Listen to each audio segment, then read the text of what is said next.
So hello, everyone. Thanks so much for coming. So first of all, thanks to Jaime and Sophia for believing in the importance of the screening from the beginning and their dedication to screening these important films, which have been rarely seen since the 1960s. Also profound gratitude to MM Sarah at the Filmmakers Cooperative, who provided us with Jaime Barrios' film club, Elena Rossi Snook at the Reserve Film and Video Collection at the New York Public Library for the Performing Arts, who generously facilitated 2 of the student films, to Bruce Spiegel for providing us with 2 of the films from his home archive, and Michael Jacobson for digitizing the films over the winter holidays and sending them to me here in Scotland to select the programming.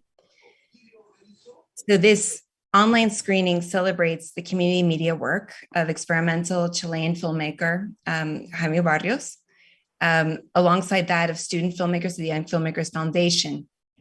So hailing from the vibrant Puerto Rican community in the Lower East Side in the 1960s, the student filmmakers active at the YFF learned the art of 16 millimeter filmmaking, and the screening pays tribute to that collective vision. So thank you so much again for attending the screening tonight. Enjoy the films, and I'll see you at the end for the Q&A with Bruce Spiegel and the former student filmmakers who directed the short films that we're going to be viewing tonight. Enjoy.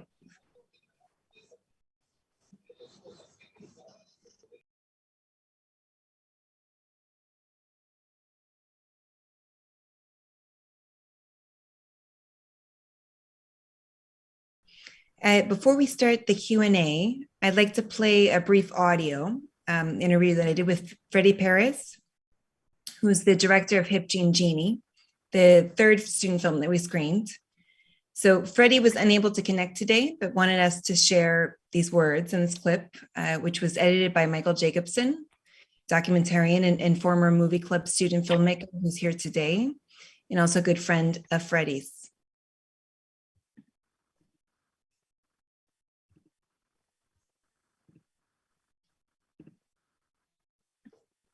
I know it was good, but at that time, I wasn't paying attention to having any recognition. Because I always thought, well, nobody's gonna recognize a Puerto Rican who made a film out of his head and put that down in a script, and it came out so good. Well, okay. I wasn't waiting for nothing more. And they told me about it, that I had won second prize in the borough, from all the boroughs. Well, I felt good. Yeah, so then that's when I started getting more into film. The film stayed in me for a while because I made Hip Jean Genie. After that, I made Where's It Gonna Get You, Peppy? And I even came out in a couple of films as an actor. As an actor, I came out in a couple of the films that the other guys made. Tell me more, before we move on to those films, tell me more a bit about your process of creation with Hip Jean Genie and how you developed the scripts and decided on the music and the whole process. The whole process. We had pulses at that time. We had the Beatles. There was a lot of psychedelic stuff going on. There was the use of LSD. There was a lot of heroin. There was a lot of marijuana. And I said, I'm going to do something with marijuana because legalizing heroin is not going to do no good for nobody. And legalizing LSD is not going to do any good for anybody. So what about if we try legalizing marijuana? Which is a cigarette, really. And you, the genie part, you were inspired in part by the television show at the time? Yeah, there was I Dream of Jeannie, I think it was. Yeah. And I liked the way she came out of the pot or whatever it is, the Aladdin's lamp. So that inspired me to try and do something different. And I said, I'm gonna try this out. Make a movie about a genie that grants a wish to the man who's a poor guy who ain't got clothes, doesn't have anything to wear. He's like a beggar in the street. and he's going to end up better off. He's going to end up with money. He's going to end up with all the marijuana he wants. But at the end, he's going to pop off his bed and fall off his bed, and he's going to realize, what the hell, this was all a dream. And I couldn't keep it real because it was impossible at that time. There was so many laws against marijuana, so it was impossible. You got arrested and made maybe 10 years for one little cigarette. Right, but you had a premonition. Yeah, Michael Jacobson was the one that sent me the video of 15 Genie, but he sent it to me in black and white. My movie was in color. Yes. Right. Yeah, that's the copy we have. I guess that's what Bruce had. And yeah. You had the original though of the film. Yeah, Bruce made a copy to keep from memories. I don't know. And he sent me the original. Like I told you, my original was lost in one of the storms, Maria. I can't remember the storm. It was Maria or Georges. One of those hurricanes. I lost it when I opened the can. It was full of water, and the film was all sticky and lost. It's so painful. Yeah. Yeah. Because it was the only thing I had to prove to people that I was once in a movie club. But nobody out here believes anyone. You can come out here and say, I rode on a unicorn in New York, and you know you rode a unicorn, but nobody else is going to believe you. They look at you like, yeah, bullshit. I lost all the pictures of my family. I lost my father's accordion. Gosh. My father's accordion was half water and half what do they call these little animals that eat wood? Termites, right? Termites. Termites. The termites had gone inside the accordion and they just chewed everything up. Terrible. All I have is photos as memories. I have a photo of the accordion. I don't know if I erased it, but because every time I looked at it, it hurt.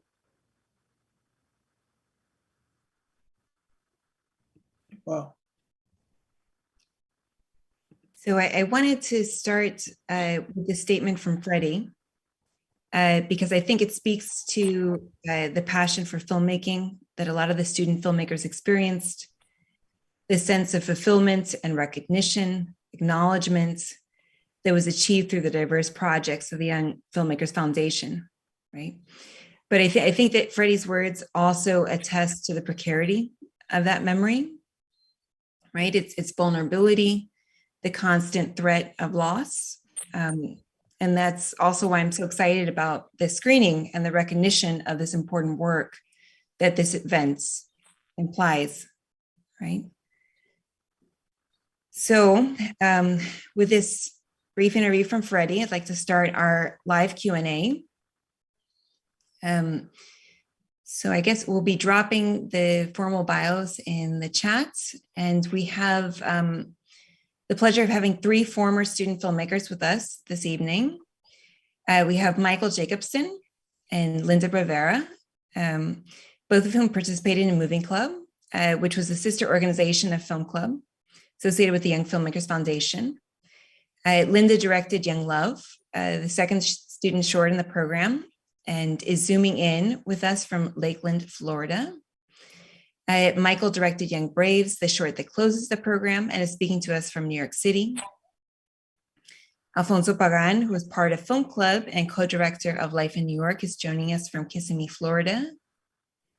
And Bruce Spiegel, the teacher at Movie Club and a friend of Jaime Barrios, is speaking to us from Atlanta. So welcome, everyone.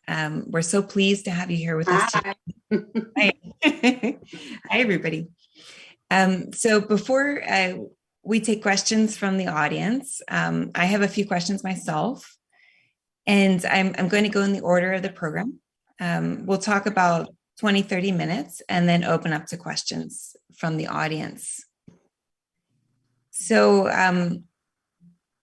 Bruce, I'd like to start with you. Okay. Great. Okay. So we started out the screening with Jaime Barrios' film club, right? And I was hoping you could tell me a bit about, or tell us a bit about your friendship with Jaime, and also how you got involved initially in Movie Club as a teacher. Okay, those are a lot of questions, but I know, we can parcel them out. The thing was, I was a Vista volunteer and I worked at Henry Street, and I was there for a very short time, but I knew that there was a project going on in Rivington Street, and I went over to see that project. This was about 6 months after I was there, and I was just blown away. First, I met Roger. Jaime was not easy to get to. First, I met Roger, and I got involved with Roger. And Roger said to me, look, he said, you're over at Henry Street. He said, bring me 2 kids from Henry Street, and you'll teach them how to make movies.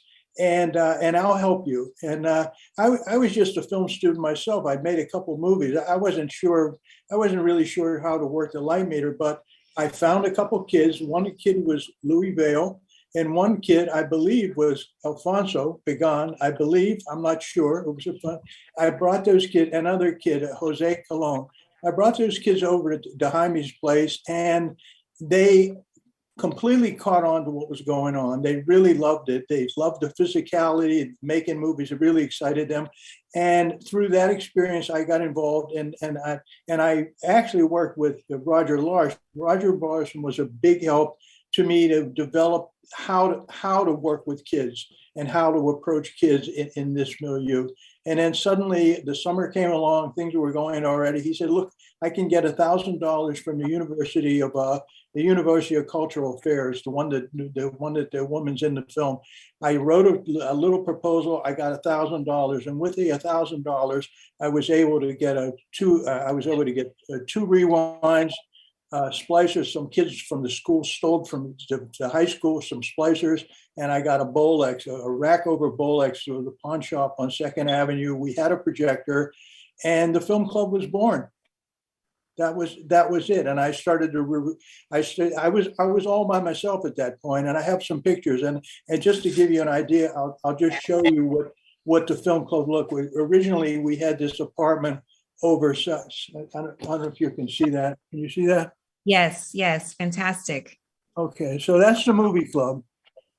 And there's a couple of people that Linda Rivera will remember. There's Orson, there's Albie Jr., and myself and Ronnie Kogel and a couple of people. And that what was really the beginning of the film club. I met Jaime. I'll just give you, the film is great. Let me say this, the film club is spectacular in the sense that you see the physicality of making movies. That's the whole thing that I loved about it. The film you could touch, you could put it in a viewer, you could go up and down with it, you could splice it, you could make things happen. It was all a new experience for kids, and I think the kids really respond to that. That's very different than today when you got a computer and it's all mechanized, and it's just a very different experience. My experience with Jaime was, we become really good friends. What can I say? I knew him very good. We used to go uptown every night to work on our own films. I got to know him. We spent a lot of times doing dinner up there. And he was very different. He was Chileno. So, and I was an American kid. So there was a lot of differences, but I really liked him and I really admired him. And we had a good time talking about it. We were friends for a long time until basically he passed away. He was a great friend of mine. So, and he didn't talk a lot about making film club. He was making films, but he kept that all kind of secret. I didn't even know anything about the film club until I saw it. So it's a great film. It's a beautiful film. Highland. Hey, everybody. Thanks so much, Bruce. I think we'll return to you probably later in the Q&A, but I'd like to ask the students, former student filmmakers about their films. So Alfonso, so we've talked a bit about life in New York. We've also talked about, once again, the influence that Jaime had on you as a student. And I was hoping if you can first speak a bit about Jaime and your friendship and the mentorship that occurred there. Yeah, I say Jaime, for me, was like a big brother. He helped me a lot. When I got onto the film club, my English is not that great now, but that then was worse. And he really helped me a lot, because he got me through on the stage, And every time I have a question, I go to Jaime, and this is the way to do it, because I really want to learn filmmaking. I was in Puerto Rico taking a course through to Mail. It was the Lincoln Institute. But that was all writing and reading. I just want to see how the camera looks like, how 16 millimeter or 35 millimeter, whatever. I never seen it before. When I got to the film club, wow, that was fantastic. And since then, I got involved with Jaime. I went with Jaime to many places, and he gave me the opportunity that by 1970 something, I became a teacher there, and I really enjoyed. I really enjoyed. At that time, I got involved with my friend here, Michael. We were young kids, and we got big ideas. I think we went once to Bruce, the movie club. I told Bruce that we made a film company. He said, "What? Yeah, we got called Living Out Production." And we went and we put an ad on the Village Voice, and we got one answer. And it was a Puerto Rican dance theater in the Bronx. And they called us, and we got involved, but we didn't make the film because something went wrong with them. But we got the opportunity to do something, But finally, we each go separate way. But like I say, Jaime was to me to this day, it was a great friend and like a big brother. Mm-hmm. Wow. Definitely. So I also remember you told me that Jaime encouraged you to sort of explore the city in your filmmaking. And I was wondering if you could talk a bit about how that influenced in your making of Life in New York. Well, Life in New York, I got the opportunity once. Jaime came to me and said, "Hey, CBS wants one of the students to make a film, short film, any subject. And I want you and Louis Valle to do the film." And then I got with Louis. I said, "I got an idea." He said, "Why because I live right there next to the film club, about 2 blocks away." They say, "Why we don't do something about the neighborhood?" And I say, we call it Life in New York. We could make a difference between Park Avenue and the Lower East Side. And Louis and me, we went to Park Avenue to shoot, and we started shooting. But then everybody look at us, what these 2 kids doing, over here. And I did many shots. But when we start editing, it got too many shots of the Park Avenue. I guess they didn't sound too good in that moment to show many shots. That's why I only use 2 shots of Park Avenue. But I did it, and CBS showed it on the news at that time. Wow. So in terms of that contrast, can you tell me a bit about that experience? So you said you only shot a couple of shots on Park Avenue. What was that experience like for you going uptown? Yeah. Well, at the beginning, because I never, Luis Valle, I think he was born in New York, I don't know, but he knew New York City. To me, I was originally arriving from Puerto Rico. I didn't know nothing about New York. But to me, going to that part of the New York was quite different from the Lower East Side. And I was living on the East Side and never been there. I just saw Park Avenue most of the time in movies, and I just want to show the difference, But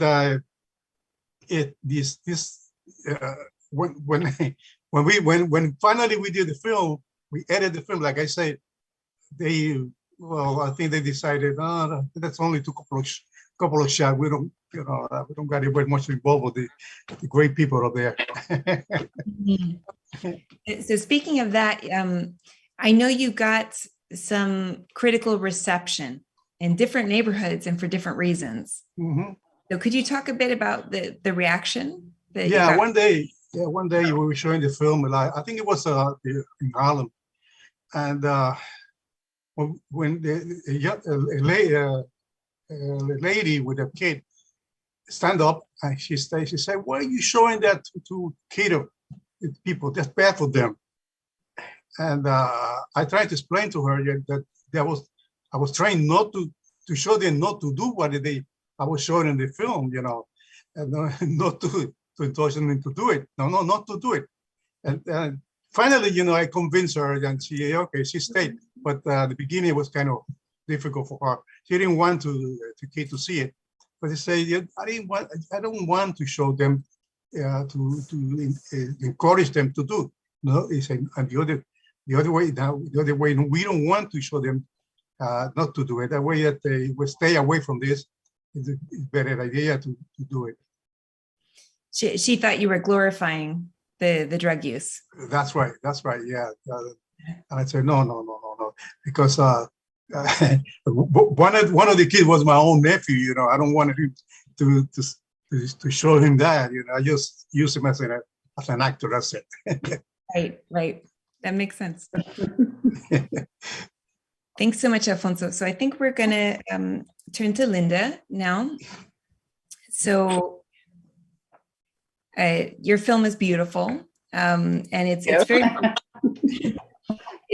very interesting because I've been showing it sort of in confidence to several female friends of mine, and everybody's having very, very strong reactions to it. It's kind of interesting. So for me, every time I watch it, it makes me want to fall in love, truly. And that, seriously. But it was funny because it was also a friend of mine last night, she says, damn, I wish it were like that. I know, right? Right, exactly. So she felt that there was this, innocence, that there was this, this charm that has disappeared, but that's retained in your film. And so also, before we go further into the film, I wanted to show this photo that Linda shared with me. So the photo is by Orson Montañez, correct, right? Yeah. Yeah, who's the lead in Young Love. Yes. And this is taken about the time you were directing the film. Yes. Yeah, it's great. It's great because I just feel it captures the historical period. It also captures this very feminine sensibility that I see shining through in Young Love. And obviously your outfit is amazing. So that's another reason to show it. Yeah. Okay, so I wanted to hear if you could tell us a bit about your process of creation with Young Love. How you arrived at the storyline, the actors. Well, back then I was young, and it's just like any fairy tale. I believed in young love and getting married and having a family. That was the way I was. I was a homey type person, and that's what made me do the film. I wanted to do something of, young love, how a person meets and they go out, they date, they meet the parents, and then they get married, so that was my concept. I was a homey person, and that's all I thought about. Back then, everything was like a mess outside. It was all about drugs and people hanging out, and I was more of a dreamer, Mm-hmm. That's what it was. And the actors, who were they? The actors I actually married Onissimo. He was the priest. I ended up marrying him when I turned 18. His brother was the main actor, and Evelyn was a cousin of my friend that lived in the neighborhood. Mm-hmm. Wow. It's they're fantastic. They're fantastic. Yeah. So also the music and also the clothing, both of those are very distinctive in your film. Can you tell us a bit about them? Well, the music came from The Shaft back then. That was a very popular movie. It was it was called The Shaft, right? Something like that. Yeah. Yeah. Gordon Park. And the outfit came out from, I think it was my 8th grade graduation. It was my graduation dress. I still had it. I said, let's use that as the wedding dress. And back then I used to wear floppy hat. I was, I was considered more the hippie era. I liked all the hippie clothes and the floppy hats and the marshmallow shoes. And, I was more into that kind of clothing. It's fantastic. Yeah. Beautiful. And the locations, can you tell us how you found the locations? Because there are a number of places where it's filmed. Wow. The location was really, I think one of the apartments was my own mother's house, because my sister was the mother, when she met the mother. And yeah, so it was the apartments, the Valadics, Lower East Side of the Valadics. Another part was in the park, which is across the street from us. It used to be, right now it's Silver Park High School there. It used to be the park. It was a handball park right behind there. Right. We used that. And then the movie theater, the only movie theater we had near us was on Grand Street. So we went all the way up to Grand Street to take the movie of them coming out of the movies, And the church too, right? Oh, yes. St. Mary's Church. That's the main church in the whole community. Yes. Yeah. And you told me that you had to get permission for that, right? To film within the, yeah. Back then it was Father Burns. He was a family. We used to go to church every Sunday. We were Catholic. And Father Burns was a really close, he was close with everybody in the community. And I had asked him if I could use the church, and he gave us permission to use it, because you're not supposed to go up to the altar, that's, Right. But he let us do it. It was great. Yeah. It's incredible he let you guys. Yeah. Yes. To go up there and use the table and even the little ringing, the bells and everything. Yeah. Wow. So I think, so I'd like to maybe now ask Michael a bit, and then we'll open up to the Q&A with the audience. So Michael, I guess one of the questions that I'd like to ask you is that, so I know you joined the movie club, but you were living in Queens at the time, right? And you were also one of the only Jewish kids, right? There was, am I correct on this? Who participated in movie club.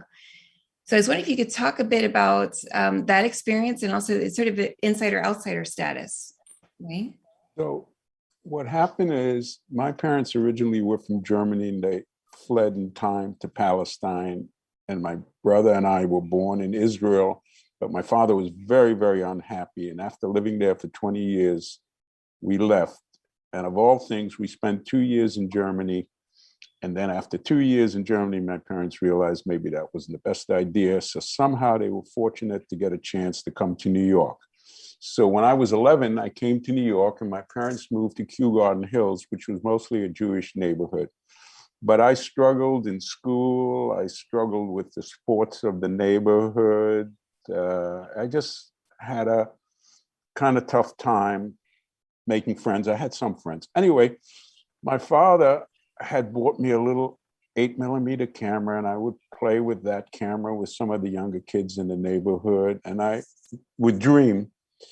It happened when I was around 16 that there was a showing at the Metropolitan Museum of Art of teenage films, and I faithfully went there like every weekend. And at the very end, Roger Larson, who was hosting the show, said, these are the two places that if you're interested, there are two places that might accept you. And one of them was a Henry Street Movie Club with Bruce Spiegel. Now, the memory that sticks for me forever was the first day that I went there.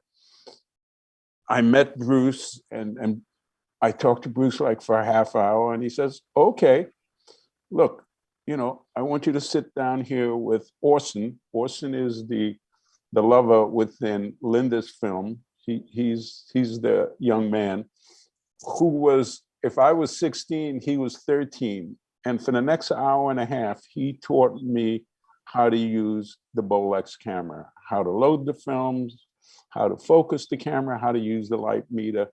And it was all about that physicality, you know. And Bruce said, see if you can write like some kind of one-page treatment and bring it back next week. I said I'd be back next week.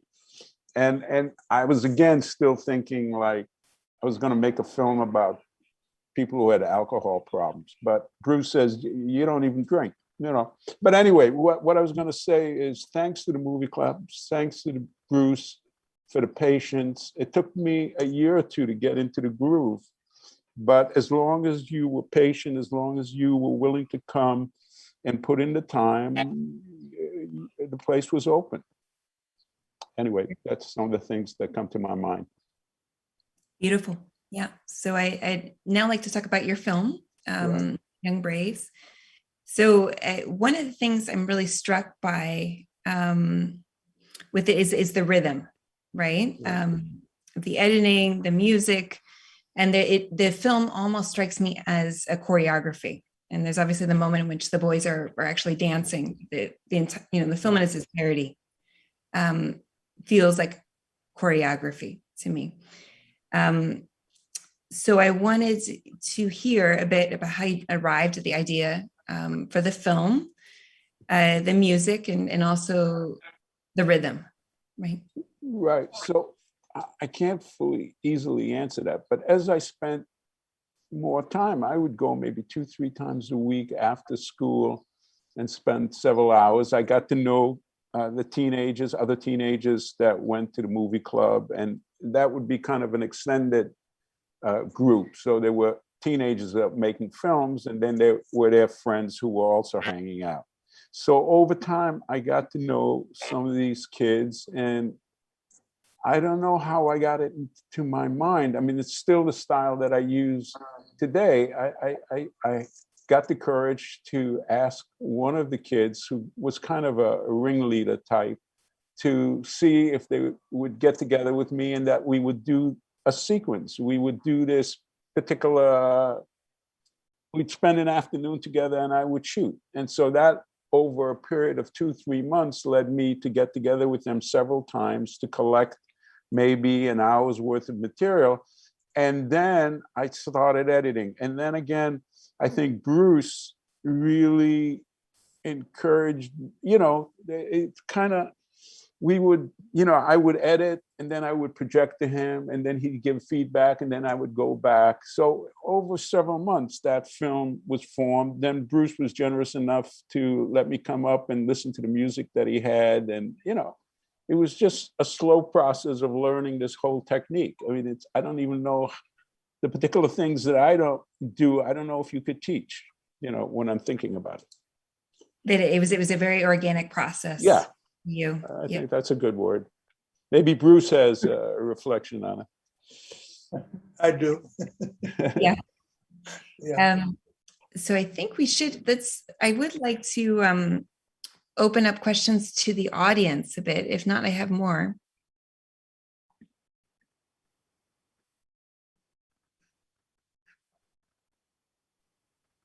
Okay, so we'll give them a minute, but Bruce, would you like to speak to the technique that you were using in terms of helping students to find their creative voices? Okay, well, the thing was, Mike made an interesting point. In other words, it was Orson who actually shared his knowledge with him. So it was all organic. So I could give it to one kid and then give it to somebody else and say, okay, show them how to work the camera. And that was good because it wasn't me teaching them, it was somebody else. And then and the other part of the process, I never went out with the kids. Like in Linda's film, I never went out with Linda in any of the kids' film, because I think that's part of the creative process that we don't want to have anything to do with. our best input is on the editing when they're putting the pieces together. So I would give them a good coaching. Make sure you get this. Make sure you get that. Make sure if you know, what are you going to do with the cherry bomb and Freddie's film? How are you going to do this? So I would question them like as a coach almost. But then they would load the camera up. They would get the camera and then they went out and did it on their own. Okay, that's what it was, and it's really interesting. I'll just show you an interesting picture. This is Mike and Angel Hildejacks, and that's when they were shooting the Young Braves. And the thing I wanted to tell you about Mike's film, and it's so interesting because I know a little Spanish, and que goza la juventud, and it's all about being a young person. It's all about being a young person. That little phrase at the very end of the movie when they're on the beach says it all. And I want to say that Mike's film is completely unusual because it really was. We didn't talk about documentary or filmmaking or none of that stuff.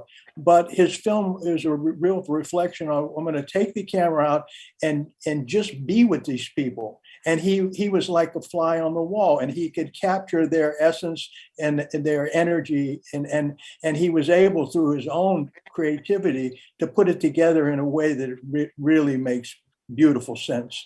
So out of all the films that I've seen, Young Braves is the only film that sort of is kind of a documentary of the times that these people were living in. And of course, as you know, and some of these people, Lyndon knows this, some of these people, you know, we're talking about pot and all this stuff. It's ironic that pot is legal in New Jersey and people are walking around New York getting high. It's so crazy that. But at that time, you know, if you were busted with a nickel bag, you could face time in jail. So it's so ironic that happened. And I was going to say about Linda's film, the beautiful images in the film. I don't know if you remember, but there was a summer program in the film where you could take a day trip from Henry Street. You go to a lake. I can't remember what it. Yes, Echo Lake.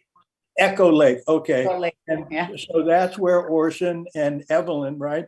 That's where they went. And that beautiful scene where they're walking in the woods was at Echo Lake. So it was. See, I don't remember. Wow. Yeah.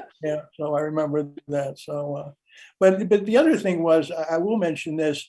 That Linda Rivera, out of all the kids, there were kids coming in and out of the movie club. It was a constant flow. Linda was the only person that a female that had the willpower to make the movie. Yes, she did. She did that because the connection to Orson. Mm-hmm. Junior Montanez was a big player in the movie club, as was Orson Montanez. He was a great player. And I think Linda came in as hanging out with Junior, and she saw what was going on, and one thing led to another. I'm going to make a movie, and she took it upon herself to make the movie. And I thought, well, this is really good. I got a good girl filmmaker making the movie, and in all this experience, I think it was mainly a boy thing. You can see in the film club, it was mostly all guys. But Linda was one of the only person that made a film, and I think the film looks great. It looks really great. So, and I would just say this before you open this up. I will tell you that working in the time in the movie club was the most incredible time of my life.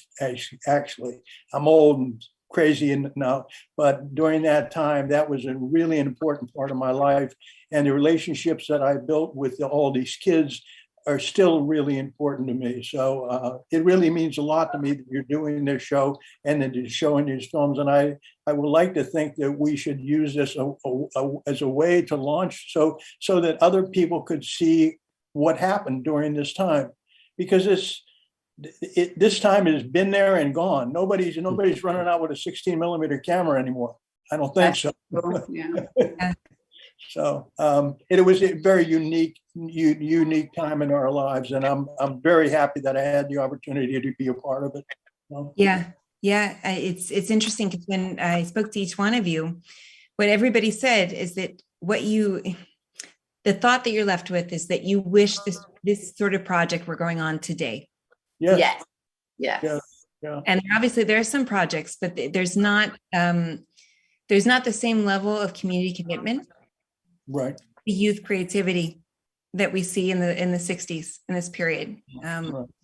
And there is, I mean, I also hope, can viewing these films, can that be a springboard towards building further projects within the community, right? Right. Which Right. would be fantastic. So we do have a few questions that have come in. Okay, so I guess maybe I'll start out. I see that we have, Albie is saying hello here, that I'd mention that. We also have a question about how long was the process of creating a film, from concept to filming it and then showing it? They're curious to hear more about the process. Mike?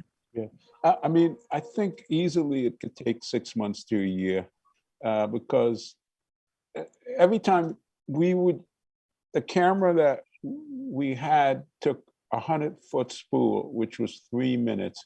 So usually, I mean, the movie club wasn't that wealthy, things cost. This wasn't an inexpensive medium. So people would go and shoot maybe 1 or 2 rolls, and then it would take about a week for it to come back, and then they would start editing. So I think films would take easily 3 months, if not 6 months to a year. And that was one of the things that, you had to stick it out. And you'd go out and the lighting would be bad, or it would be out of focus, or some other things. You had to really want to do it, Yeah. Mm-hmm. Linda, Alfonso, did you have similar experiences in terms of your process? I can't remember how long it took me, to be honest. I don't remember. We're talking 50 years ago. I don't remember how long it took to make that film. Maybe similar time frame, but it's definitely understandable. I don't remember what I did last week, so it's so it makes sense to me.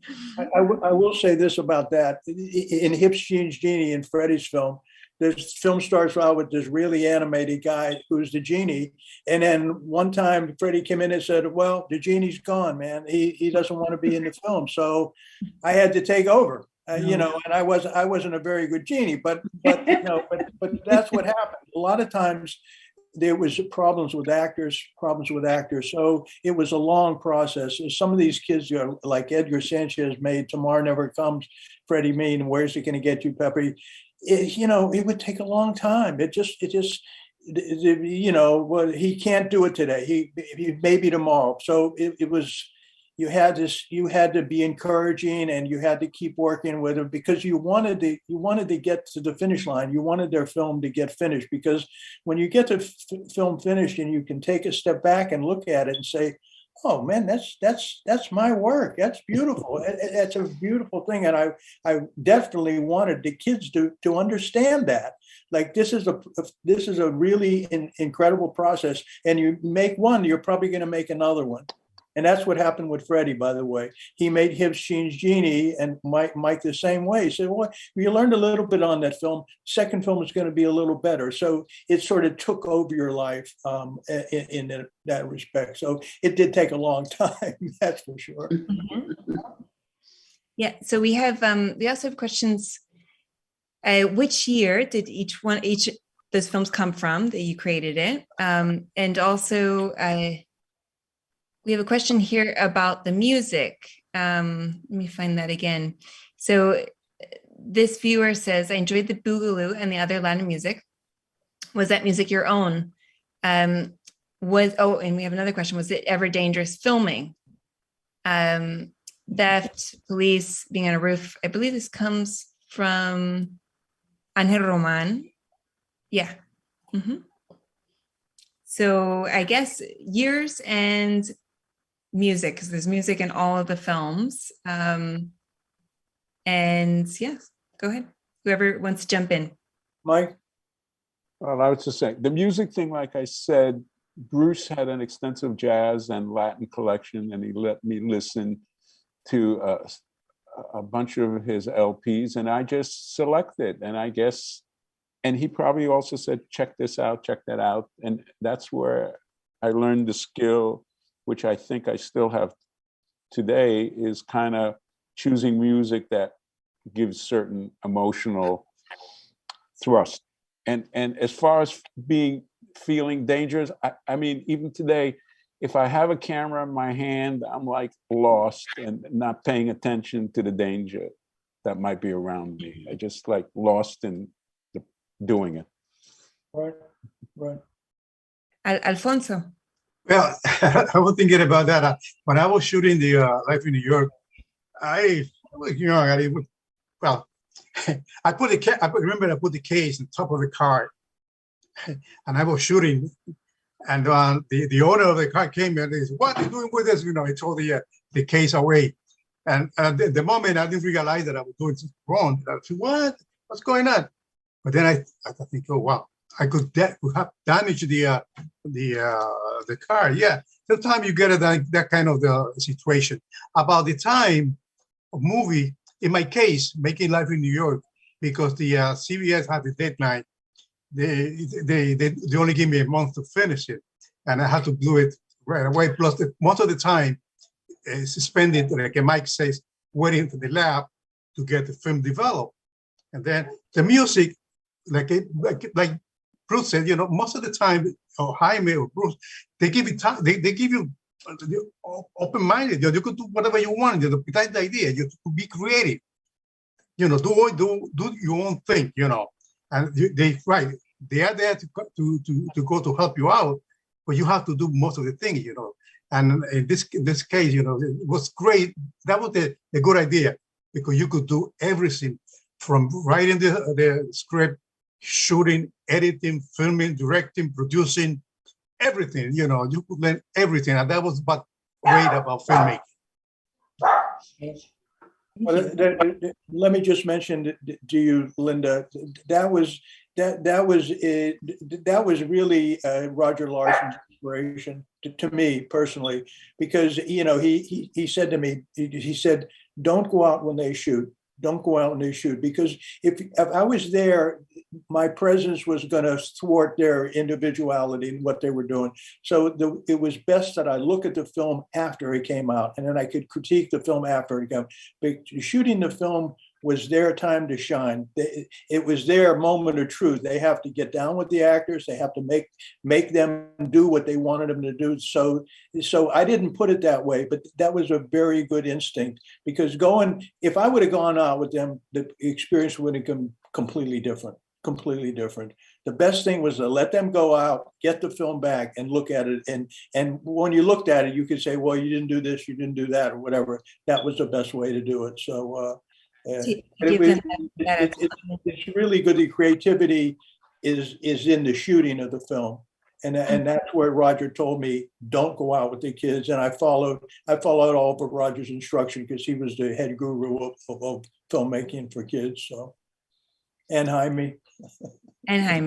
Yeah. I was going to say. All right, quick question. So in terms of music, the music in your film was your own, correct? In terms of your own record collection. And, you know, you're talking about Mike's. You're talking about Young Braves. Linda. I don't remember. The music was in the movie. I had to bring the music to the movie club, and we had to sync it with the music, with the movie. But right. I can't remember how that happened. I'm sure Bruce will know better than me. I remember that soundtrack. Yeah, you're the one that taught me how to do everything. And Ted Glass was also there. Yes, Ted was there. How to edit and cut the film and glue it together, or whatever it was. Linda, what year was Young Love? Can you? I can't remember. Late 60s, though, right? Either 69. I'm not sure. Yeah. Freddie said for his film, he was in between 67 and 69. Yeah. So, Michael, is it 68 for Young Braves? 68. I was going to just say one thing. Over the years, there have been other teenage film workshops, other workshops, but in many cases you hear that films that come out of them are group efforts. And that was the big thing at Henry Street Movie Club. Individuals were doing it, and like Bruce said, you went on your own. And I think many of these group efforts stifles things. I mean, I'm spoiled, and that's the way I look at it. And the last thing I want to say is the first time I met Jaime Barrios, he seemed bigger than life. He seemed like a Mick Jagger character. He was shooting Film Club, and he had a big sound camera on a tripod, and the camera was running like for 2-3 minutes. He was standing next to it and smoking a cigarette. And I was saying, what kind of nuttiness is this? You know, so that was my first meeting with Jaime. Mick Jagger. Mick Jagger. So let me take a look and see got further questions. Let's see. Okay, so we just have from Gabriel Arce Riocao. So it just says, beautiful time capsules. Really enjoyed the editing and vibrancy of Young Braves. Thank you for this. So yeah, and so in terms of Film Club, how long did the Film Club run? And I think this applies to you, Bruce, to talk about Movie Club as well. And what is a highlight of that time? And how do you see its effect on today's youth in NYC now? Is this to me? You could start out talking about the duration and okay, well, the duration was, I was a Vista volunteer in 63, but the movie club, the movie club that I showed you, the apartment started in that summer in 1964. So the movie club actually started in that apartment upstairs, but we got too big for that apartment. There were too many kids coming into that apartment. Bad stuff was happening in the hallway. So the owner of the Preston Surgeon says, why don't you go across the street to the basement apartment. They had a program in the basement apartment. It's a much bigger apartment. So then we suddenly had a really giant basement of the apartment. So then I had 16 millimeter on, it was really big. I had 16 millimeter on one side, and Ted Glass, who was a guy that I hired, who was a great guy. He said, well, I'll work with the little kids, and we got little Super 8 cameras, and there was a whole big Super 8 program.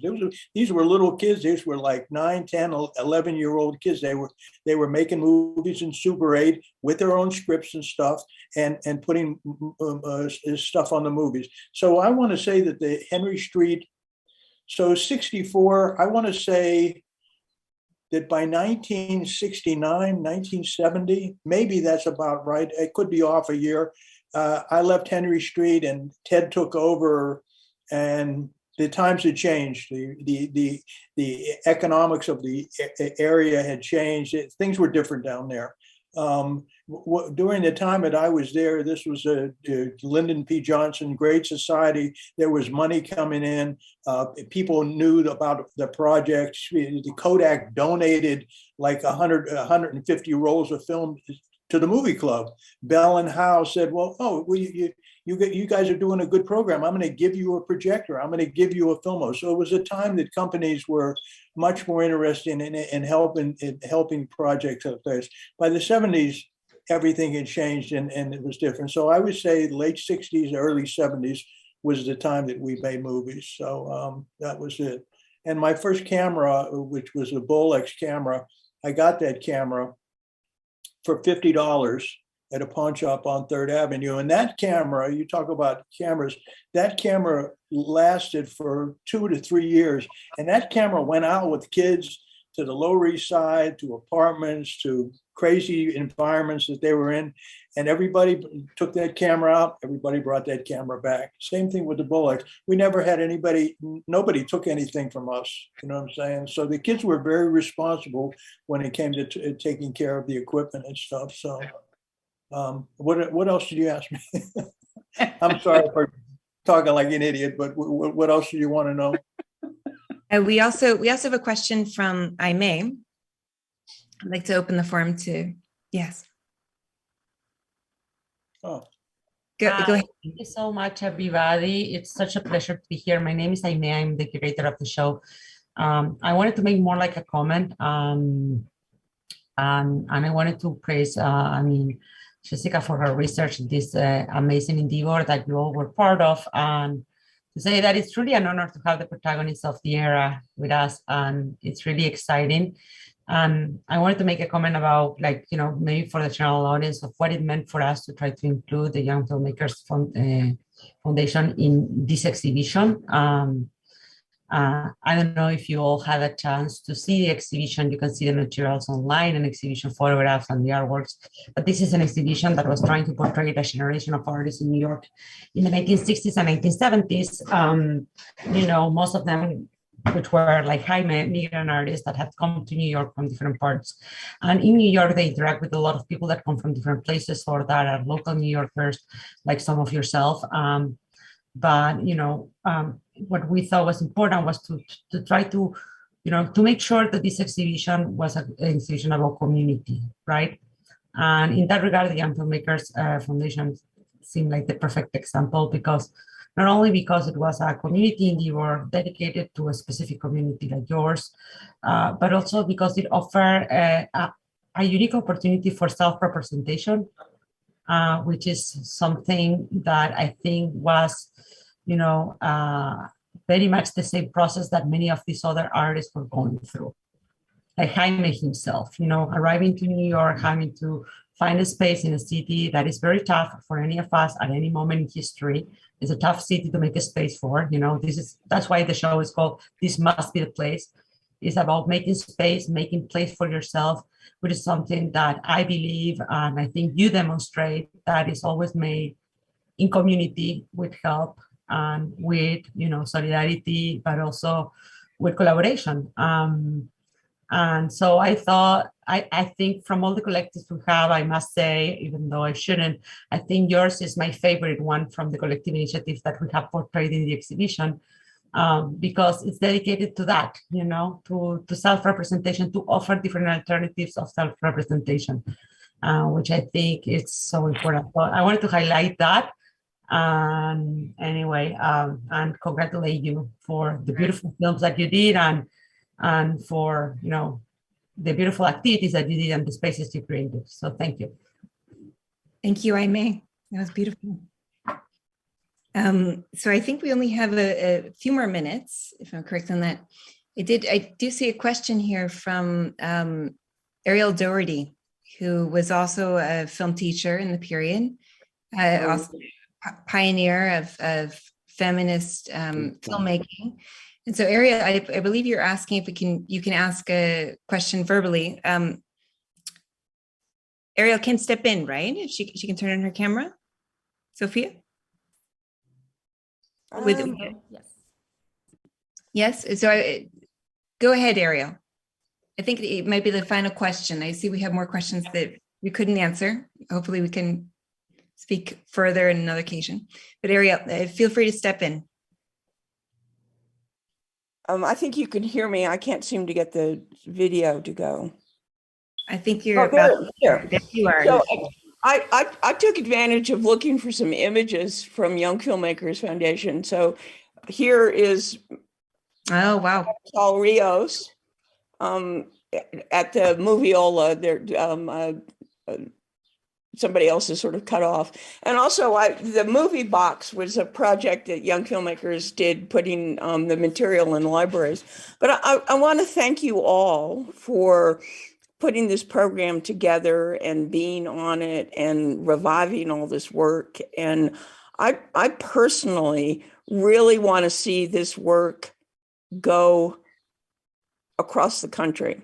I'm very active right now writing up about girl filmmaking projects that have come up in the last 20 years. And I think there's a lot of parallels. We need to have a conversation back and forth between the kinds of work that you all did back then, that we taught. I don't know, it's just, it's very exciting. It's wonderful to see the work again. Thank you. I'm not sure I really have a question, but I just think that, you know, we need to keep a dialogue going between all of us. I just want to say that Ariel and her partner, Sheila, single-handedly created Women Make Movies, championed the same idea that Bruce and Roger did, but opened it up for young teenage women and older women, and for several years in the early 70s created many films, and it's 50 years, and that was a tremendous project. Thank you. Yes.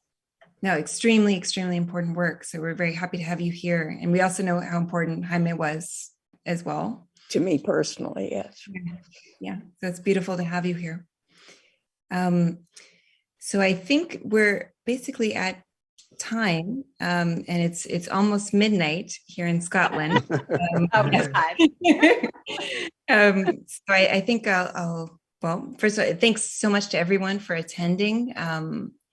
And yes, thank you for your films, the screening. Every time I see them, I just, I feel moved. So thank you so much. I just have one question. I just have a question. So, you know, speaking of what Ariel, we want to keep this thing going. And Mike and I have talked about having a workshop where you, number one, you can see the films and you can see some of the images and you get a feel for what this was like. Number one is, can somebody see this program to get to see the films, and can somebody see our conversation that we had? I believe that the Q&A will be up on the American Society, their YouTube channel. Is that permanently or for a period of time? Semi-permanently. Yeah. Okay. You know, okay, that's what I want to know, and it's great to see the movies, and I just want to say, for me, as I mentioned to you before, this was a once-in-a-lifetime experience working with the kids, and it's something I'll never, ever forget, how beautiful it was working with the kids. So I'm very grateful that I had the opportunity to do that. So, and I welcome any kind of shows like this to keep showing the films and keep talking about the films. So you did a good job. Thank you. Okay, take care, everyone, and good night. Well, thank you. Have a good night. Thank you very much. Bye, Linda. Thank you.